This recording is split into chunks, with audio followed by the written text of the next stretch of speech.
Ngikwamukele mbukeli eindabeni izi1KZNTV ngengosamukelisewe wakwaNgqulunga ngikubingelele mbukeli. Asikubhekeleke nazi ehamba phambili usuku namhlanje. Owele kaMthaniya Eneme ngolwesilo. Inhlokomo ngokuvunywa kwesilo. Kanti ke wezombusazwe asamukele ke NGESIKAMONGAMELI. Undunankulu waKwaZulu-Natal uSihle Zikalala uthi ke benguhulumeni wesifundazwe basamukele ngazo zombili isinqumo sikaMengameli wezwe sokwamukela ke Isilo uMisuzulu Zulu njengokuyena ke okufanele ukuhola isizwe samaZulu. UZikalala usho kanje ekhuluma nabezindaba kumhlangano wezinsuku ezimbili ophathelene nokukhuliswa kahle kwabantwana obuse ICC eThekwini namuhla. Emva kwesikhathi eside ngingacaci ngodaba lokubeka ngokusemthethweni kwesilo uMisuzulu nokwagcina kuphoqa nokuthi ingabikho inkulumo yokuvula ishamthetho ngaphambi kwenkulumo kaNdunankulu yesimo sesifundazwe ekugcineni indlela yaphambili isivelile emva kokuthi nohulumeni wesifundazwe naye busugcina sesithole ebhekana nezinkulumo ezimgxekayo mayelana nalokho bekade kwenzeka. Undunankulu wesifundazwe ubesezwakalisa ukusamkela isimemezelo sikaMengameli wezwe uCyril Ramaphosa. Egameni likahulumeni nabantu bonke bakwaZulu Natal sifisa ukubonga umongameli uPresident Cyril Ramaphosa ngokuthi agazethe kumbe abhale ngokusemthethweni uku-appointwa kwenkosi Isilo samabandla Isilo uMisuzulu kaZwelithini. Lokhu besekuthathe isikhathi ukuthi kwenzeke ngoba bekulandelwa ama-processes selokhe kwakhothama Isilo. Kusenjalo uZikalala uthi lesi simemezelo sibanike indlela yaphambili ngomcimbi okugcotshwa ngokusemthethweni kwesilo. Sifisa ukusihalalisela Isilo uMisuzulu kaZwelithini simfisele konke okuhle ekuholeni isizwe samaZulu. Sizibophezele njengohulumeni ukuqhubeka sisebenzisane nesilo nendlulunkulu yonke njengoba besisebenzisana nomdlokombane. Siyafisa futhi ukuqinisekisa ukuthi lokhu kuvula ukuthi siqhubeke namalungiselelo ngokubambisana nendlunkulu yokuthi kube khona umcimbi wokugcotshwa kwesilo ngokusemthethweni. Ngutebohosibisi Richards Bay. Zehle kamnandi kuhle koju lwezinyosi kubantu bakwaZulu-Natal. Izindaba zokuthi uMengameli wezwe usekhipheke incwadi evuma ukuthi Isilo uMisuzulu impela nguyena oyisilo esifanele ukuhola isizwe samaZulu. Lokhu kuqede kokuqagula bese kuthatheke isikhathi eside kwadala ke nokwehlukana phakathi endlunkulu kaZulu. uRamaphosa usebenza omkhulu umsebenzi emva kokuthi kubangwa kwenziwa zonke izinto lezi ebukhosini wangenelela ukuthi xazululwe lezi inkinga zobukhosi wagcina sibekiwe saba nenkosi. Singihappy ngokuthi sinenkosi namhlanje. Ngomunye wabajabule kakhulu ngokwami ukwazi isilo lesi njengoba siqhamuka emalangeni amabili ngokwethu thina sasikufundisiwe ngamaZulu isona okufanele kube isilo esemthethweni esiguyazekile. Sijabule kakhulu, sithokozile. Emangila ngizwa nginejabule enkulu dadewethu ngosuku uMengameli osethe wafinyelela kulona ekade simlindile njengamaZulu njengomdidiyeli. Besibhlungu sibona ukuthi izwe liya eweni libuyela la okhokho bethu abedlula khona ngenxa yesimo ebesisibona singenalo uzinzo. Amaqembu ezepolitiki esifundazweni sakwaZulu-Natal asephawulile ke ngesinqumo sikaMengameli uCyril Ramaphosa sokwamukela ke Isilo uMisuzulu njengoba kuyena ke uthi Isilo esemthethweni emva kokubuza kukaMdlokombane. Lamaqembu asho ngazilinyeke ukuthi ke anethemba lokuthi uhulumeni wakwaZulu-Natal uzoqinisekisa ukuthi izinkinga nezingqinambe bezikhona kazibi khona bese siphazamisa ukubeka kwakhe ngokusemthethweni. Iqembu le-Democratic Alliance KwaZulu-Natal liyasamukela isiphakamiso sika-President Cyril Ramaphosa sokuthi uqinisekise ukuthi uyabekwa ubayede uMisuzulu kaZwelithini esikhundleni sakhe sokuba Isilo. Kwasekeke kwakhona ingqinamba asethembe ukuthi uhulumeni wesifundazwe KwaZulu-Natal naye futhi uzoqinisekisa ukuthi iy'nkinga ney'ngqinamba bezikhona azibi khona ekuthenini athathe indawo yakhe. Njengoba-ke umengameli wezwe esekhiphe isinqumo sokuba naye ahambisane nokuthi umhlangano wabantwana basendlunkulu wawusemthethweni futhi walandela zonke igaba ukuba kuhlonzwe isilo sikaZulu njengoba isilo uMisuzulu kaZwelithini bekiwe esihlalweni sekumele ukuthi agcotshwe ngokusemthethweni. ANC in KwaZulu-Natal welcomes the announcement by President Ramaphosa in confirming King Misuzulu kaBhekuzulu as the Queen of the Zulu nation. We hope that this will bring a closure to the tensions within the royal family. Isilo uMisuzulu uchaza njengozithobileyo ohloniphayo kusukela ke esakhula. Lokhu kwaqhama kakhulu ke ngesikhathi ukukhothama ke uMdlokombane kanye noMntanenkosi uMadlamini ngesikhathi ke igama lakhe selimenyezelwe njengozongena ehlalweni sobukhosi. Kanti lokhu sikuzwe kabanzi ke kulandiswa ngomntwana uZebulon Zulu.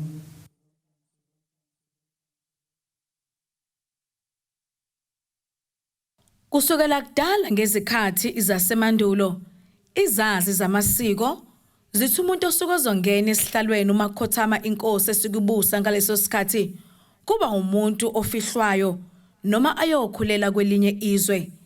Isilo uMisuzulu ungomunye okuthe uma kukhothama isilo ubhejane ephuma esiqiwini kanye neNdlovukazi uMantombi Zulu ube musha emehlweni wabantu abaningi bakuleli yize azalelwa wafunda kulesi sifundazwe. Isilo uMisuzulu wazalwa mhla ka-23 kuSepthemba ngonyaka wa-1974 okuwusuku olandelwa olukhulukazi nolubizwa ngeShaka's Day. Echaza umntwana uZebulon kwenkulumo eyaqoshwa kade kukhothame ubhejane ephuma esiqiwini kanye neNdlovukazi uMantombi uchaze kabanzi ngokuqanjwa kwamagama esilo uMisuzulu nala eveze khona ukuthi igama likaMisuzulu kubona kwaba yigama abalihlisa njengelijuluke kakhulu futhi nelibalekile. Ingonyama ke mayisezelwe ezalwa besibhedlela kwahlabisa imqambi igama ithi uMisuzulu. Lelo gama salibuka saliqonda ukuthi lijule kakhulu uma selibuka thina. Nxa ngixoxa neNdlovukazi ngomunye unyaka lapha ngihambele ngiqoqa umlando nje wesigodlo sihleli phansi kwakhangela uchaze ngalensizwa leNdlovukazi uthi waqanjwa leli gama ingaxawu leli gama libizwa lithiweni likhuni leli gama libideki uthi ngathi ngizayithini le ndaba ithi base beqamba ke bona yona engikholwa ukuthi lavela kuyona impela leli lokuthi usinqobile. Isilo safunda amabanga aphansi ePhoenix okwaqophe kumlando waphinde wafunda naseSwatini. Mayifika lapha ePhoenix wakhuluyela esikoleni sabelungu kungekho nje ngane yomuntu omnyama. Kuthiwa bamemukela belungu bathi sesihloniphe igama lengonyama asithathe lengane sikhole sabelungu. Kungokunye kuthe mase ngubuka namhlanje insizwa yathi incane yabhidliza ubandlululo yakwazi ukuhlala nabelungu ngoba uthumntana enkosi wayenovalo ukuthi izothi maye laphana ihlukumezeke ingane yakhe kodwa engekho indlela engayenza kwakumele ayithatha iselaphana. Uthi maye kuyabuyelwa fica ukuthi isinabangane babelungu abaxakile ingane ikhululeke lokhu okwamenza naye waphila mayibuyele ekhaya kwathi hayi ingane emihlezi kahle. Wabese oqala impilo yakhe yamazinga emfundo ephakeme eAmerica enza iziqu ze-international relations. Lapha kafike khona wafunda lapha wahlala khona iminyaka impela wazi zama nokuthi manje vele sele sesebenza khona bethi umsebenzi ngayitholakali lapha. Okunye ukubalulekile ngaye uyabona ma ukhuluma naye akakwazi ukubheka kuyena umuntu ohlahlamehlo umuntu onentobe ungazi ukuthi yesaba kodwa umthola ukuthi unokuhlaka nje obukhulu kulokhu kuyithoba kwakhe akuyena ukuthi kuyithoba ngoba mhlawumbe ethi cha kangazi lutho noba mawusuthi uyoxoxa naye uyabona ingqangqoba nendoda la uMisuzulu ke lo. Isilo uMisuzulu unamazinyana amabili noNdlunkulu Ntokozo uMayisela bese banezinyane elilodwa kwinkosazane yakwaSigcawu. Kude boHosibisi eRichards Bay. Mbukeli ke asike sisishelele ezitolo sobuya siqhubeke futhi neindaba.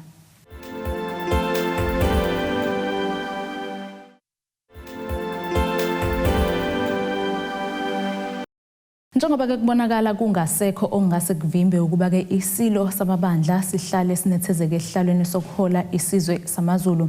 Isilo uMisuzulu kaZwelithini kukhona konke ke lokhu obekwenzeka kukhona ke abaphonsela inselelo ukuthatha kwaso ke isihlalo besilokhu ke simile kwelokuthi ke kukhona ababuswa ke izinhliziyo ezinobuhubhu lukaBhejane benze ke izinto bazikahle kamhlophe ukuthi ke zinamanga futhi ke ziphambene nenkambiso yesizwe samaZulu.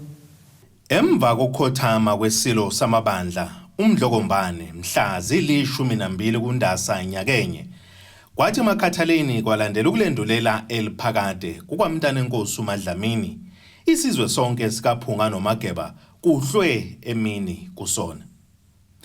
Ngemuva kwenkonzo yesikhumbuzo kaMntanenkosi kwabe sekufundwa incwadi yefa yakhe kanjalo nelikaMdlokombane eyakubeka kwacaca ukuthi isilo uMisuzulu yiso kumele sithathe isihlalo nokwabe sekusuka esikhulu isidumo. Kukhona abantwana abakhombisa ungahambisani nalokho kwadingeka ukuba isilo siphume sesiqashwe ngeso lokhozi esigodlweni kwakhangela amankengane kwaNongoma. Kusukela lapho kuqhame kakhulu uqhekeko eNdlunkulu kaZulu. Abantwana behlukana phakathi kukhona beseka isilo uMisuzulu nolunye uhlangothi obeluphakamisa umntwana uSimakade. Kanjalo necala elifakwe enkantolo enkulu eMgungundlovu nguNdlunkulu uSibongile eMadlamini wasesigodlweni kwakhetho umthandayo namazinyana azalwa nguyena. Enye ke ingxenye yecala bekungekamntwana waseKhwezi umbonisi uZulu ongumfowabo wesilo esikhotheme owayecela ukuba kuvinjwe ukugcotshwa kwesilo esibusayo. Wonke lawo macala agcina echithiwe enkantolo. Umengameli uRamaphosa uhlukanisa inhloko nesixhanti izolo ekhipha incwadi ebibhekwe ngabomvu amukela isilo uMisuzulu kaZwelithini njengokungiyena ofanele ukuthatha ihlangu sikayise. Lokhu ke kulandela isimemezelo esikhishwe ihhovisi likaMengameli esithi ngokwesigaba 83A kanjalo no B somthetho obuholi bendabuko namakhoyiseni wangonyaka u2019 uhlonipha uMisuzulu sinqobile Zulu njengesilo sikaZulu. Ukuthi yebe inkulumo zona zingakhona kanti futhi nesizwe bengazama ukuzidukisa kodwa iqiniso ngeke amanga ngeke azamelane neqiniso. I'm appealing to the nation to pray for him because even though the matter is ended, but he must be prepared himself to take on this big responsibility. And it's a big thing that has happened, and he must be prepared to take it. Kuseva uqagula ukuthi nakuba sekuphumela encwadi kaMengameli ngakube isilo sizogcotshwa nini. Nginguphilani Cebekhulu weindaba ze1KZNTV.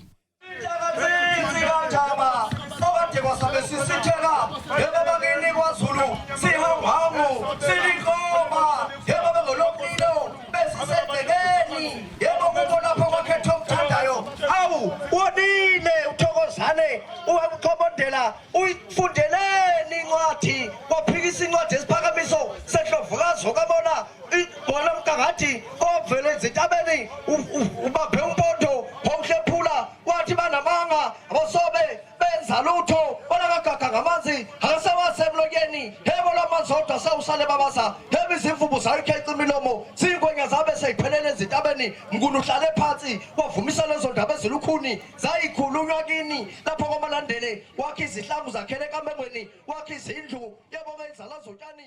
Khona manjalo undunankulu kaZulu inkosi uMangosuthu Buthelezi uthi ke njengoba sekuphumele sinqumo osekusele ukuba ke indlunkulu iqoke ikomiti elizohlela ngamalungiselelo kwaziseke nelanga kalikaphumi. Manje indlunkulu izoba nekomiti yokuhlela. Ngakho akukho engakusho ngaphandle kwalokho ukuthi kufanele bekhona ikomiti ezokhishwa indlunkulu ezohlela manje ukuthi ngoba ilanga likaphumi phela ilanga ukuthi ulungele lelo langa lokugcotshwa noma lokunikezwa kwesilo lezoncwadi zikaMengameli. Umengameli Cyril Ramaphosa usevumile ukuthi isilo uMisuzulu kuyena okufanele ukukhola isizwe samaZulu emva kokukhothama kwesilo samabandla enyakenye. Yize noma kunjalo kepha kokusuka kude nodaba ngodaba lasendlunkulu kuze kufike lana. Sixoxa nentatheli yethu ke bilokhu lilandele njalo lolu daba uAyanda Dube.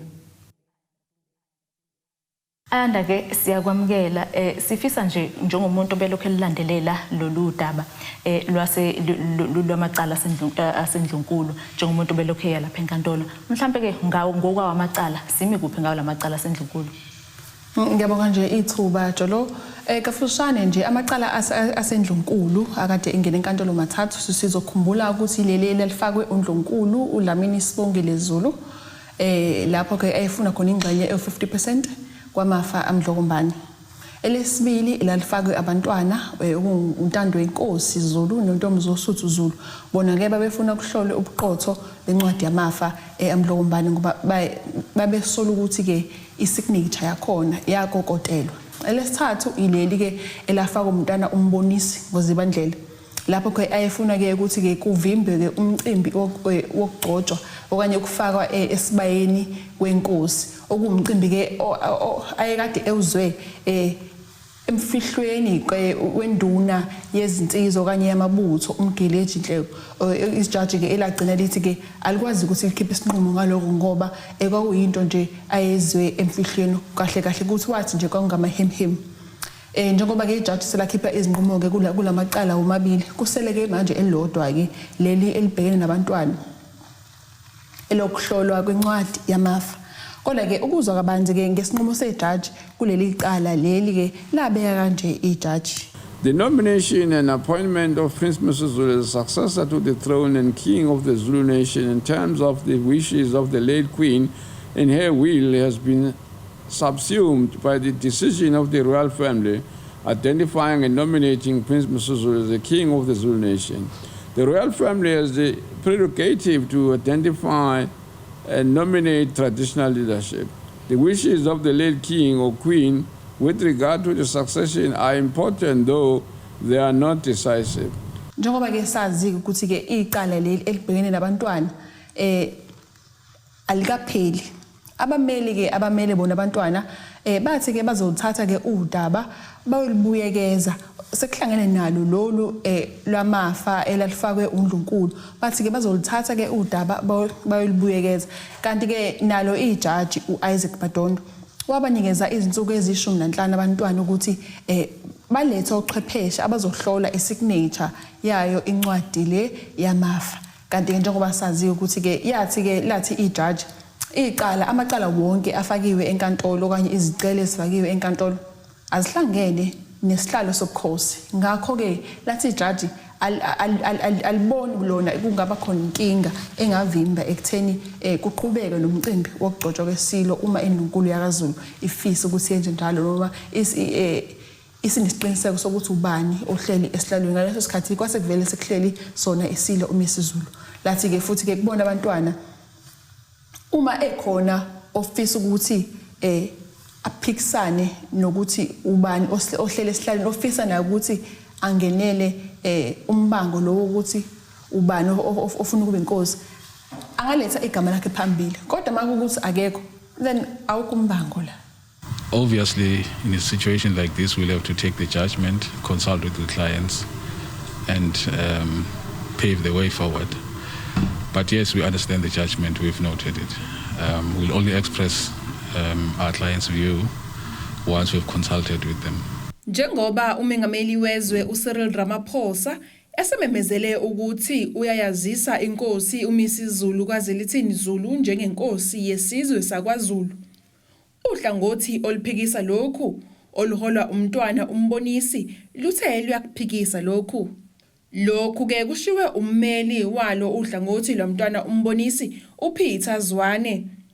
Wathi ke umntwana umbonisi uthe bakuphikisa lokhu nokuthi bazohlangana nabo ngempela sonto ukubhunga kabanzi ngezinyathelo abangazithatha ukuya phambili.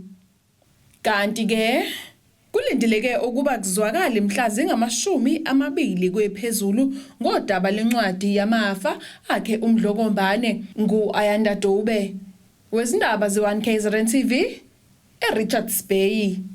Kanti-ke njengamanje sinesazi sezomlando uDokotela Zakhele Shamase wesikhungo semfundo ephakeme uNgoye ukubheka nje ukuthi ukusuka manje kuya phambili yini esingayilindela kulolu daba. Dokotela, siyakwamukela ke endabeni ze1KZNTV. Siyanamukela Manqulunga, siyamukela ngamajola nabalaleli bakho ngababukeli bakho bonke ba1KZNTV yonke indawo labakhona. Dokotela, sifisa ukubheka la njengoba umengameli uCyril Ramaphosa ke esevumile ukuthi ke Isilo uMisuzulu uyena ofanele ukuhlala esihlalweni sebukhosi bakwaZulu. Ngakube ke lokho kusho ukuthi ngabe sekuphelile ukuhelizisana ngaphakathi eNdlunkulu. Yebo, fanele kusho akukho futhi okunye kusho ukuthi sekuphelile ngoba ukhumbula ukuthi kwaba khona izinselelo ezaphoswa enkantolo eMgungundlovu, izinselelo eziyamaniswe nalokho noma ke isinqumo senkantolo sabeka ukuthi akukho kubambekayo okufaka isiqu sakhe okaMdlokombane uIsilo esihlele ehlalweni njengamanje uMisuzulu kaZwelithini, akukho kufaka yena ngqo futhi undisputed heir apparent to the throne, ngakho akekho ombangisayo ayiqhubeke icoronation. Sikhumbule phela ukuthi kukhona abanye abantwana baseNdlunkulu kakhulukazi umntwana waseKhwezu owayefake isicelo esiphuthumayo enkantolo ethi akumiswe uyi-coronation ukubekwa kwakhe ngoba kwasekuzwakela ukuthi kungahle bekhona secret coronation elinyanga ephelile noma nje maduza nje emva kokuqeda kwesibaya esasakhiwe kwakhangela amankengane. Inkantolo yakuchitha-ke lokho umongameli ngoba phela into ebidala yonke lokukhelizisana nokuthi kuhamba isikhathi eside kangaka ukuthi bengakabikho le ndaba ukuthi umongameli akhiphe isitifiketi. Isitifiketi asisho ukuthi uyamqoka njengesilo bese sivele sihlele ehlalweni ngokwesintu according to customary law sihlele ehlalweni bese ukuthi official bese siphile esikhathini salohulumeni wesikhathi samanje nenqubomgomo yesikhathi samanje. So kuyadingeka ukuthi umongameli akhiphe incwadi ke manje ezokwenza ukuthi noNdunankulu wesifundazwe uKhuzeni release phela ibudget yeNdlunkulu ezokana ioffice leSilo hayi abantwana baseNdlunkulu office leSilo. Bekulindeleke ukuthi bekhona lokho kuqala kubonakala ukuthi kahle iSilo sesiyabekwa ke manje njengoba sesibekiwe sekuphelile kahle futhi siyamncoma uhulumeni ophethe uhulumeni kaKhuzwayo nohulumeni kaBaba Ramaphosa ngoba ukwazi ukuthi alalele inhlangothi zonke abanike noma abanye bekubonakala ukuthi abanagunya abanamandla okwenza into abazenzayo kodwa wayinika ithuba kodwa akabalalele ukuze ngabekho ozothi ekugcineni mase kuthiwa hayi engathi manje usuphuma esandleni somthetho kubonakala ukuthi akabanekezwanga ithuba akekho onganikezwanga ithuba bekukhilizisana nje kwaseNdlunkulu kahle isiphelile impi osaqhubeka alwa impi sephoqwe ikhali kushuthi nezwe lonke nesizwe sonke sesiyomkhafula. Dokotela, esingakulindela ke njengamanje ngohlelo lokufaka kwayo kwinkosi manje sibayini ikuphi ke manje sesingakulindela ngalolu hlelo? Esesingakulindela njengamanje ukuthi uNdunankulu wesifundazwe uKhuzeni bamsele uNdunankulu kaZulu umntwana waphinda ngena basimemezeleleke usuku le-coronation lokugcotshwa kwesilo kungena esibayeni. Masilo sokungena sigcotshwa esibayeni kuba khona amakhosi, kube khona abantwana baseNdlunkulu, kube khona amakhosi akhele isizwe samaZulu, kube khona neziphakanyiswa eziqavile nabahulumeni, kube khona amabutho bese kuhanjwa ke isilo siyobekwa ke siyongena esibayeni. Esibonga futhi kakhulu iqhaza elikhulu edlala umntwana aphinda ngene lapho nedlala umntwana okaMadlakazi umntwana uZabuloni elibanjwe umntwana wakafihla inqindi elibanjwe umntwana waseyibindeni ovela ovesini lesilo nelibanjwe futhi nje wonke amakhosi eholwa inkosi uCheliza. Sibonga kakhulu ukuthi bakwazile ukuthi bamelane neqiniso benze ngendlela okufanelekile ukuthi khambisa kanjani futhi sithemba nokuthi kuzoba isilo sizohlala ngempela ehlalweni futhi siyawazi amasiko futhi sihlakaniphile sokwazi ukubuyisa indlunkulu ekhulume ngazwilinye. Okay, Shamase sesiphetha nje ngiyafisa ukwazi ukuthi ke yini lesuku yenziwa makuthiwa inkosi ifake esibayeni kusuke kwenziwani kahle hle nje ukushela ukuthi kuba namakhosi amanye kufike yini lesuku yenziwa kahle kahle esibayeni. Angithi phela umbuso fana nawe nje mawuphila nje uphila ngokukamoya uphila ngokwenyama. Mangabe kuthiwa uyogana uthiwa ufake esibayeni uyochelwa ngenyongo ukuthi nenyanya zala ekhaya zikwamukeleke manje ukuze ukwazi ufike uhlale la ekhaya uzale izingane ubamba umendo wala ekhaya into enjengaleyo ke nokuthi mase siyongena esibayeni sesiyobekwa ngokusemthethweni ukuthi manje siyochelwa ngenyongo siyathula phela isile esikhulu kabi lesi ngoba mawusubheka umlando wazo sala umntana enkosi Indlovukazi eyakhothama amantombi ovume ebukhosini baseSwazini. So ke yabona kuyaqa ingakho mawusibheka masiqhamuka nje sinalobugqubu obukhosi obusikhumbuza inkosi uCetshwayo busikhumbuza inkosi uMpande busikhumbuza inkosi uDinga kusikhumbuza uShaka senza khona. So kuyokwenza into enjengalezo ke ingakho ke kufanelekile manje ukuthi angabe sayolokho ekulalelwa sinika iplatform abantu abangafanele khuluma indaba eseyidlula lokhu sekwenzekile ukumezela umongameli. Sesicela ukuthi nje abantwana bonke baseNdlunkulu babe isibonelo esihle bahlale besitshela ukuthi umdlomba nowafundisa ukuhlonipha nokulalela ke bahlonipheke manje they must rally behind his majesty the King Misuzulu, rally behind his traditional prime minister umntwana waphinda ngene nazonke ikhulu enobuchopho hlanze bakaZulu uZulu aye phambili isizwe sibuseke kube khona ukuthula ezweni. Okay, siyabonga kakhulu Dr. ngesikhathi sakho.